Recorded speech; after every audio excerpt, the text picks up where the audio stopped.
Hello and welcome. You're watching Newscentre with me, Ashmit Kumar. Now, the law governing the Waqf land is set to undergo a sea change. Now, the centre has introduced the Unified Waqf Management, Empowerment, Efficiency and Development Act. We've, of course, been calling it the Waqf Amendment Bill. Now, this bill will amend the Waqf Act of 1995. The proposed law has evoked strong reactions and polarizing opinions. So what are Waqf properties? What are the changes that are being introduced and what are the concerns that are being raised? We'll try to answer some of these questions. Now, Waqf essentially means properties donated for charitable purposes. A person can donate a property as Waqf, which is irrevocable. The ownership of the property is then transferred and this Waqf property is then managed by as many as 32 state Waqf boards. Now, speaking of Waqf boards, here are some interesting numbers. Total Waqf land is pegged at 9.4 lakh acres. The total value 1.2 lakh crores. This makes the Waqf boards the third largest landowners after the armed forces and railways. So what are the changes that the government is seeking to propose? Well, there are quite a few, but we'll focus on the few big ones. Number one, the Central Council, which was an all-Muslim grouping, now will need to have 2 non-Muslim members. Additionally, 3 MPs on the council need not be Muslims either. Number 2, the existing act provides for a degree of finality to the decisions being made by the Waqf Board and the Waqf Tribunal. The new bill, however, has another layer of legal appeal. The new bill says that decisions of the tribunals can be challenged before the local high courts. Number 3, new bill proposes that no government property can be declared as Waqf property. This provision will also apply retrospectively, and in case there's any dispute, the fate of the property in question will be decided by a designated officer appointed by the state government. Number 4, through this bill, the government is seeking to increase the threshold of who can donate a property to Waqf. Only a person practicing Islam for 5 years or more will be eligible to declare Waqf. Number 5, Waqf by user. Well, the legal understanding under the Waqf by user was that a property that is being used as Waqf land for charitable purposes for prolonged periods will be deemed to be Waqf. Now, that is under the current existing act.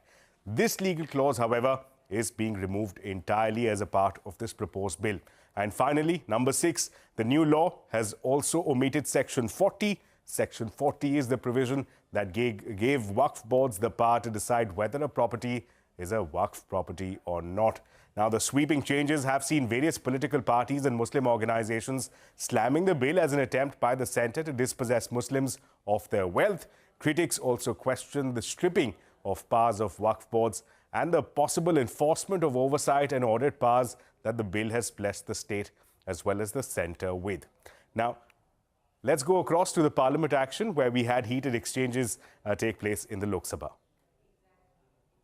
मुसलमानों में भी जो शियास हैं, सुन्नीस हैं, Boras, आकाकानीस, Pasmanda Muslims हैं जिसको backward माना जाता है और विशेष करके महिलाएं और बच्चों के लिए जो हमने प्रावधान रखा है, तो ये मुसलमान का कम्युनिटी के अंदर में इतना जोरदार स्वागत हो रहा है।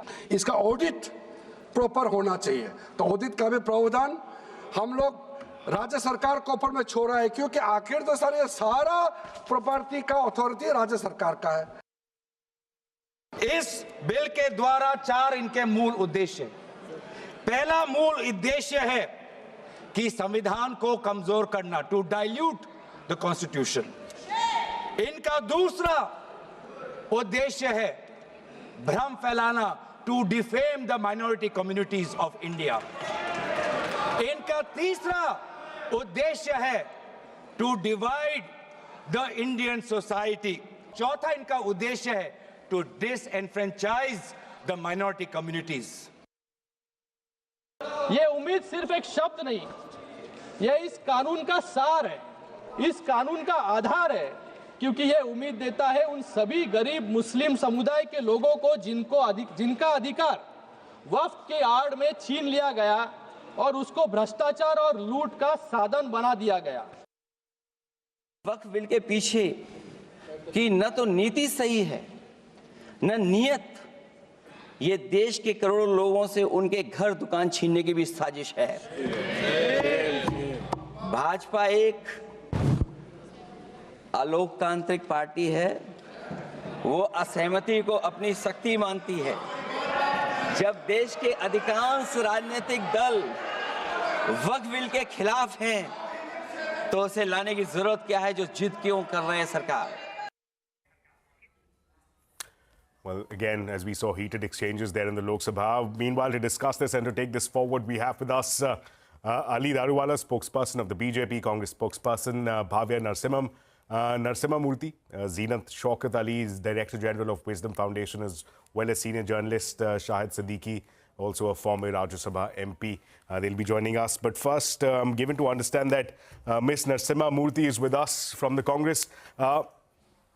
Bhavya, thank you so much for joining us. Firstly, we've seen some very heated exchanges. The concern that have been raised by the opposition parties is that this entire move that is being done is being designed to strip the minority population of its franchise, to strip the population of its assets, and potentially is also unconstitutional. Why the opposition? And I ask you this because the image that Kiran Rijiju today gave while tabling the bill was that sunlight is the best disinfectant. We want to bring about more transparency, and therefore it's good to have that degree of oversight. That's the impression that the government is giving. Why the opposition? Bringing transparency in the work property has nothing to do with this particular bill. Their intention is purely, it goes like they say, understand the chronology. You have seen their bulldozer politics, how they try to demonize the Muslim community. And today they are totally touching the Constitution of India, the basic fundamental rights that it gives every citizen of this country, irrespective of their religion, equal rights. They are trying to change that. Starting with Article 26 and Article 30. Article 26, freedom to manage religious affairs. And Article 30, protecting the rights of minorities in this country. This bill is totally against these two fundamental rights of the Constitution. And coming to, when you ask one of a religious agency, how can one religious agency be governed by someone belonging to another religion? How is that even acceptable? These Waqf board, according to this bill, can be monitored or governed by a person belonging to another religion. Which religion will actually accept this? I'm a Hindu. I don't think any of the religion people will accept someone else to manage our religious affairs, which are known by, them. And not just that, it even has some restrictions in terming a Muslim as a Muslim. They want someone who has been a Muslim for the past 5 years or something. They have this duration to consider a Muslim as a Muslim. This is totally encroaching these minority rights just for their political gains. We have seen how their bulldozer politics, all of these are totally, only attacking minorities. As someone, our party always stands for the constitutional rights of every Indian. Whether it is a Muslim or a Hindu or a Jain or a Sikh or a Christian, we have seen their spokesperson for the BJP. CA bill. I'll just have to intervene there, Ms. Narasimhamurthy. NRC, just allow me to also bring in Mr. Ali Daruwala as well. Mr. Daruwala, thank you so much for joining us. Again, the question that is being raised by the opposition parties is that there are a lot of changes being introduced which are not consistent with either the beliefs or the practices of the Muslim community. This is not something that they are welcoming, and that this is something that will disenfranchise them. That's at least the concern that has been raised by various opposition parties. Your quick rebuttal to that. Good evening to you and to all the panelists over here. I would like to ask the spokesperson of Congress firstly, who has made her the spokesperson for the Muslim community. Congress does not represent us, we Muslims. We have an identity. Over here, when the JPC was there, we had given them ample time. Over there were 22 recommendations which have been incorporated. They had a reservation on the collector being on the board. Over here, we have gone and we have removed the collector and we have put somebody higher up over there. The most important thing over there was the non-Muslims over there. Over here, non-Muslims being on the board did not even create an eyebrow of any of the people who were there on the JPC and the people who came over. They said, we are welcoming them. Siddhi Vinayak Temple Trust. Just what I wanted to comment over here.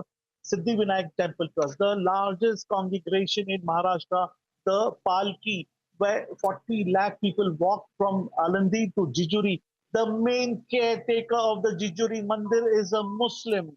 On the Tirupati Trust, we have Muslim. So why this hatred? Why Congress has a problem when we Muslims don't have a problem? A.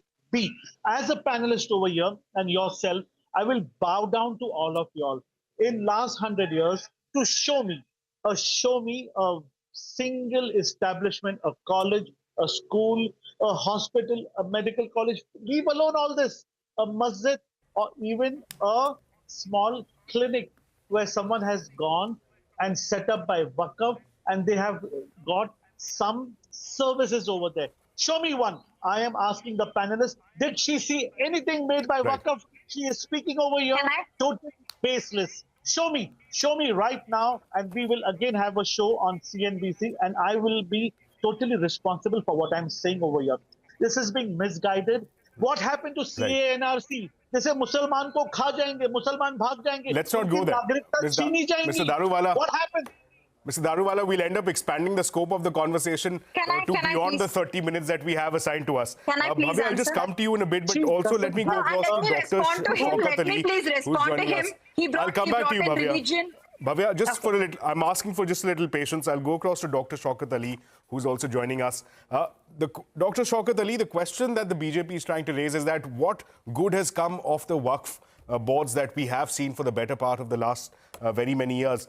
The question, however, is being raised by very many constitutional experts as well as opposition leaders is that, yes, it's one thing to talk about whether or not non-Muslims have a role as far as governance of the Waqf boards is concerned. I'm talking about more specific provisions in terms of stripping of powers, in terms of designation of land. For instance, no government land will be a Waqf land going forward or even retrospectively. Waqf by user.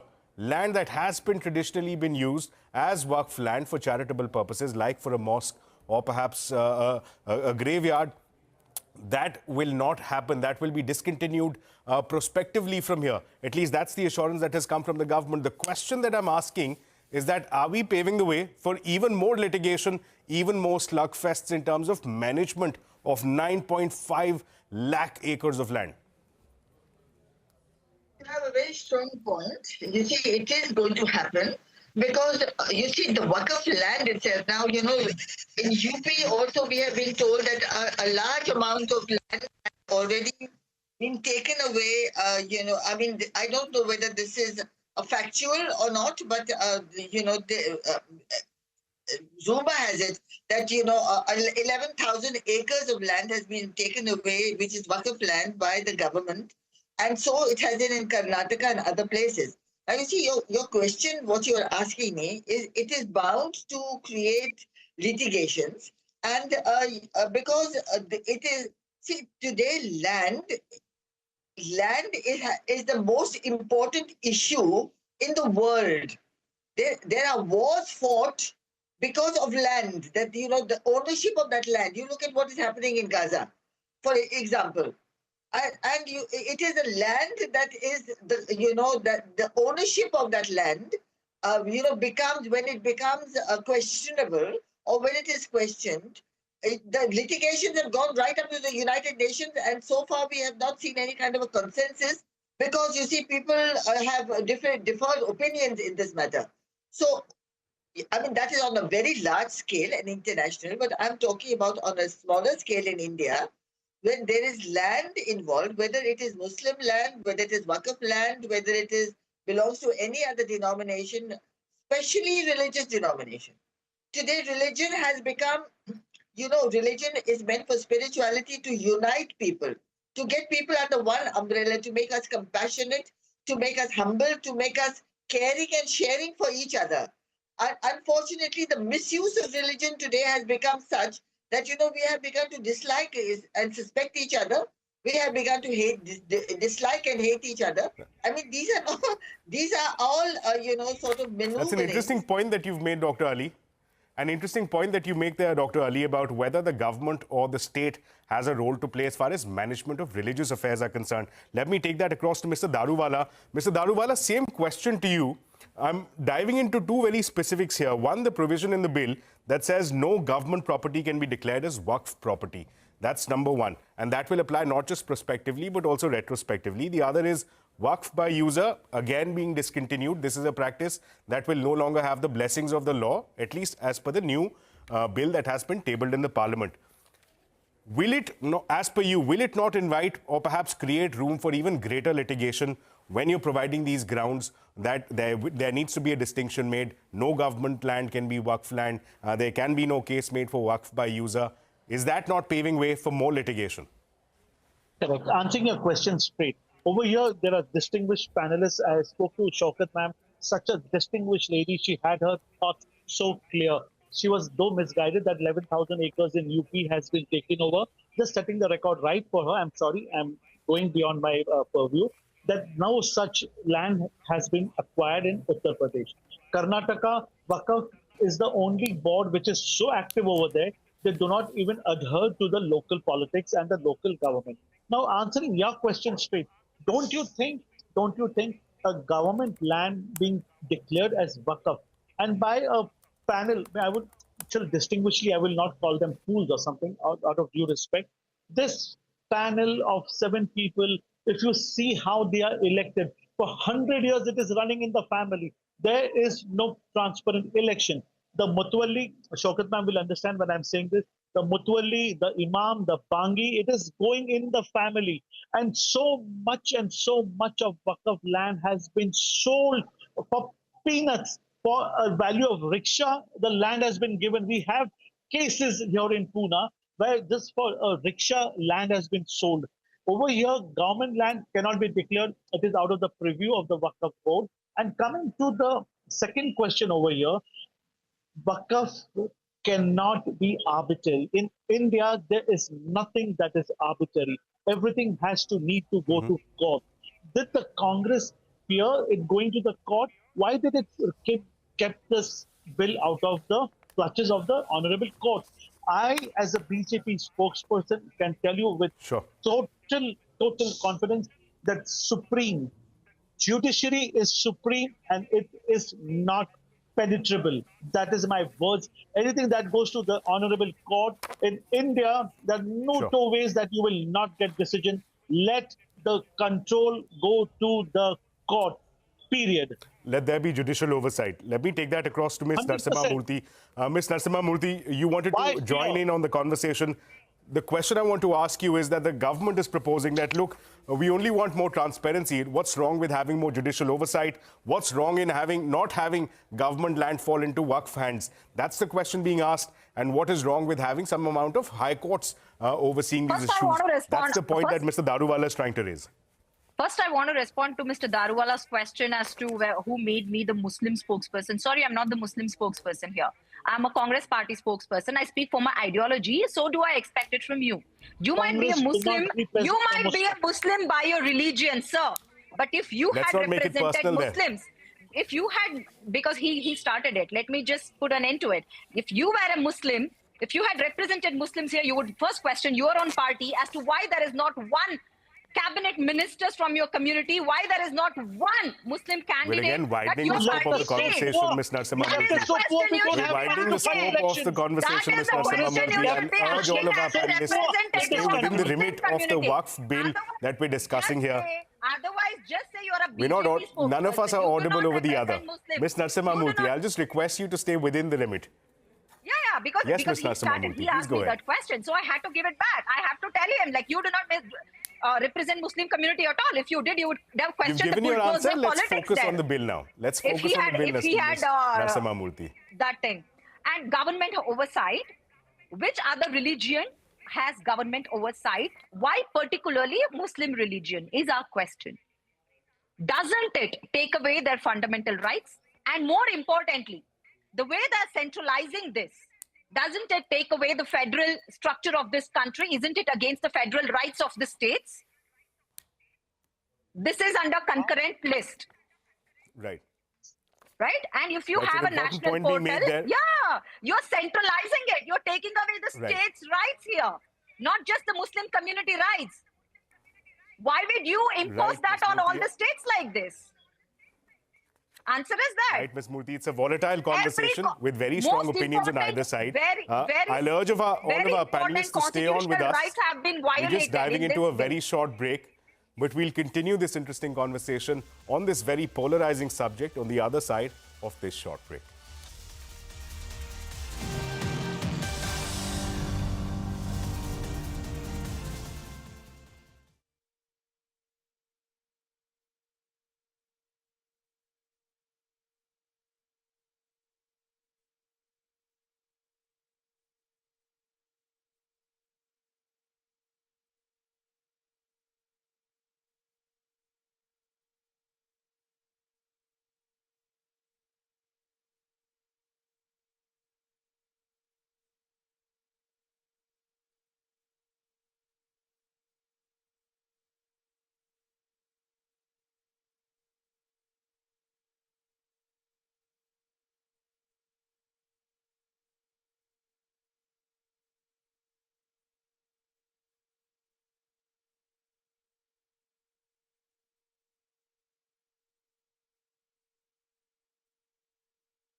Welcome back. You're watching Newscentre with me, Ashmit Kumar. Now, we still have with us our panelists, Bhavya Narasimhamurthy. She's from the Congress spokesperson, Mr. Ali Daruwala, the BJP spokesperson, as well as Dr. Zeenat Shaukat Ali's Director General at the Wisdom Foundation. Thank you for all of our panelists to stay on with us. Dr. Ali, I'll come quickly to you. One of the issues that Gaurav Gogoi had raised as a part of this debate in his response, in his rebuttal to Kiran Rijiju, was that the threshold that has been set, that only a person who's a practicing Islam follower, who has been practicing Islam for 5 years or more, can declare waqf. Why that threshold? Why place it as high as 5 years is the question being asked. Why not a non-Muslim? Why not a Muslim practicing for only 2 to 3 years? Why the threshold as high as 5 years? And that will this not create discontent in the hearts of Muslim followers? This is a very complicated question and has many parts to it. So let me start with this, that waqf itself is a Muslim concept of, that you give away a certain land or, a certain holdings for the sake of God, for the benefit of the community. And that can be used in various fashions. As you say, that there are khankas, there are mosques, there are endowments, there are, dargahs, there are so many fall within the Qabristan that fall within that purview. So the waqf, the word waqf itself that itself is a Muslim concept, and therefore, non-Muslims, do not use that concept. I guess that a parallel concept you can say that is used generally would be a trust. Would be a kind of a trust that one uses, but over here, specifically, it is used given away by the Muslims for the sake of God. You see, here it is very clearly implicated that it is for the sake of God. But I have a point here to make, that when a land has been given to you over the years for the sake of God, have you used it for the sake of God?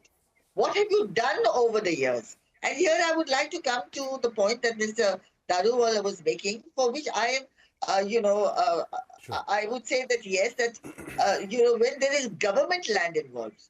For example, you take any kind of government property that you claim to be standing on waqf. Surely there are rules and regulations there are within the Waqf Council and within the ambit of the laws that are created and which are evolving. You see, nothing is static. We are not static people. We are evolving and we are progressing and we are reforming. Sure. We are finding ways. So there could have been a means that, certain properties where, I'm giving you an example, say the Parliament House. Sure. One cannot dispute this. This would be a ridiculous kind of an argument. So I would say that, when you're talking about such properties, one has to give the concession, and the tribunal has had to sit down and talk it over. And you see, I would consider, say there was a Parliament House standing on waqf land, I would say, isn't that also a sacred place where decisions of a very serious nature for the entire country and the humanity of our country of India are made? So wouldn't you consider that to be sacred land? So, I mean, a sacred act So I would consider it to be a very sacred act, and the people who are sitting there, whether they're in the Right. proposition or the Right, Dr. opposition, are working towards that. So one has to make those considerations, and there is no doubt that over the years, the land and the properties have been misused, sold off, gone to waste. A lot of money has There's a been strong lost. case to be made for misuse of those properties, Dr. Ali. We're running out of time. I'll just go across to our remaining two panelists for a quick closing comment. Dr. Ali, they're agreeing that there is a case to be made that these properties perhaps have not been used in the best possible manner. The question I want to ask you is, and the point that Bhavya was making as well, Mr. Daruwala, is that in light, the oversight powers that the centre has been granted with, that the state has, will that not grant the centre and the state a fair bit of influence over the functioning of the Waqf board, of the council? Why not? Why not? Answering your question, why not? If the central government has a say, what is wrong? You are an Indian citizen. You bred in this country, you ate in this country, you drank in this country. But when you die, you leave the property for the sake. I'll just add, because Shaukat ma'am gave a very beautiful example over here. She said that this land is going to be used for the sake of God, and to add to it, which she missed the point, that the income, the outcomes and the earnings will only and only use for Muslims. A non-Muslim will not benefit it. In the Parsi General Trust, where the Parsis are there, where the Hindus are there, where other communities are there, a South Indian, she's a South Indian over here, I can make out from her surname, Sure. from the Tirupati Temple Trust. Is there any discrimination that if a Muslim poor person comes for a kind of a bill discount or some help, can you say, no, we cannot give you money because you're not a Hindu, please go away?